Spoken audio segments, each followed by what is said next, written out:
Meka kırma eleme sektöründe ve beton santrallerinde ki sabit tesislerde sağlamış olduğu çözümlerin hepsini kompakt üniteler halinde mobil seyyar şaseler üzerinde de sağlamaktadır.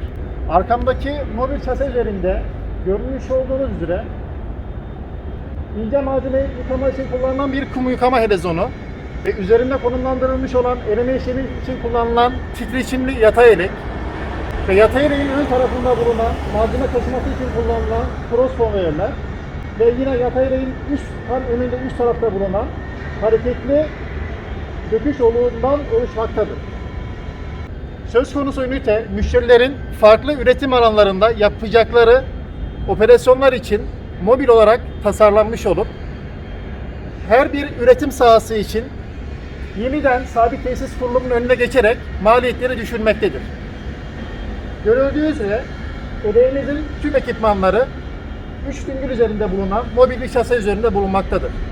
Şasemizin arka tarafında ve ön tarafında bulunan teleskopik ayakların üzerinde konumlandırılması sağlanarak imalata hazır hale getirilmektedir. Şase teleskopik ayaklar üzerinde yükseltildikten sonra burada görmüş olduğunuz katlanır ayaklar açılarak yükün aktarım sağlanmaktadır. Aynı şekilde burada gördüğünüz üzere elek üzerindeki katlarda bulunan yıkama hattının su bataryası, su distribütörü yine şase üzerine konumlandırılmış bulunmaktadır. Şasemizin en ön tarafında eleğin ön tarafından alınan ürünün stok sahasına gönderilmesi için cross konveyörler bulunmaktadır.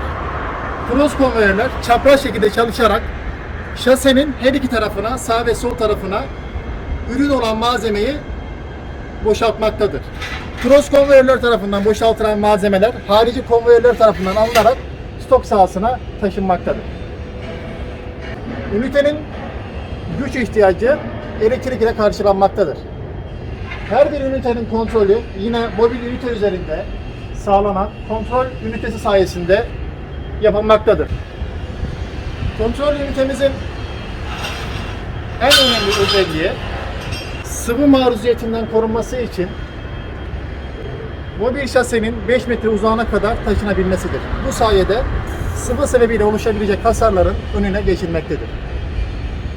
Mobil ünitemizin diğer bir ayırt edici hususu ise tasarımının karayolları standartlarına göre yapılmış olmasıdır. Bu sayede karayolu üzerinde yapmış olacağı seyahatlerde herhangi bir cezai yaptırıma maruz kalmasının önüne geçilmiş bulunmaktadır. Karayollarındaki standartlara uyum sağlayabilmek için titreşimlerin beslemesinin yapıldığı besleme oluğu katlanır olarak tasarlanmıştır. Bu sayede hareket esnasındayken oluk yıkayıcı üzerine yatırılmakta ve mobil ünitenin toplam yüksekliği düşürülmektedir.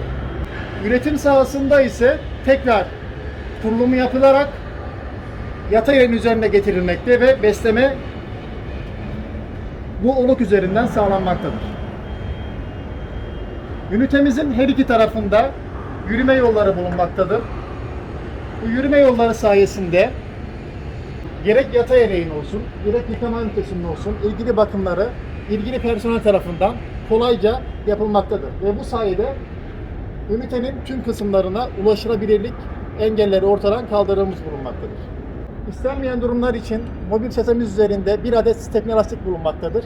Bu sayede herhangi taşıma esnasında oluşabilecek olumsuz durumlarda stepne lastik yerinden alınarak seyahatin devam etmesi sağlanmaktadır. Şu anda yatay eleğimizin tahrik kısmını görmekteyiz. Gördüğünüz üzere yatay eleğin tahriği için kullanılan elektrik motoru hidrolik olarak katlanabilir bir şase üzerinde, bir konsol üzerinde bulunmaktadır. Bu sayede ünitenin karayollarında seyahati esnasında genişlik sebebiyle oluşabilecek ihlallerin önüne geçilmiş bulunmaktadır. Konsolun hareketi burada görmüş olduğumuz manuel hidrolik pompa ile sağlanmaktadır. Motor konsolunun hareketi için gerekli olan güç ihtiyacı mobil pompa vasıtasıyla, mobil hidrolik pompa vasıtasıyla karşılanmaktadır. Seyyar şasemiz üzerinde bulunan merdivenler sayesinde yürüme yollarının ulaşımı kolayca sağlanmaktadır. Bu sayede mobil ünite hangi bölgede olursa olsun bakım platformlarına ulaşım sağlanmasında herhangi bir problem oluşmamaktadır. Mobil yıkama ünitesinin ön tarafında bulunan arabalı ön oluk sayesinde ön oluk istenilen zamanlarda elekten uzaklaştırılmaktadır. Bu sayede eleğin bakım işlemleri için uygun aralık sağlanmaktadır. Yine operasyon esnasında arabalı ön oluk eleğe yakınlaştırılarak eleme işleminin devam etmesi ve malzeme akışının sürekliliği sağlanmaktadır. Mobil yıkama ünitemizin üzerinde bulunan kum yıkayıcımızın içerisindeki helezonlar poliüretan astarlarla kaplanmış bulunmaktadır. Bu sayede makinenin çalışma ömrü uzatılmakta ve servis ve bakım maliyetleri düşürülmektedir. Kum yıkayıcı ünitemizin tahrik mekanizması görüldüğü üzere muhafazalarla çevrelenmiş bulunmaktadır.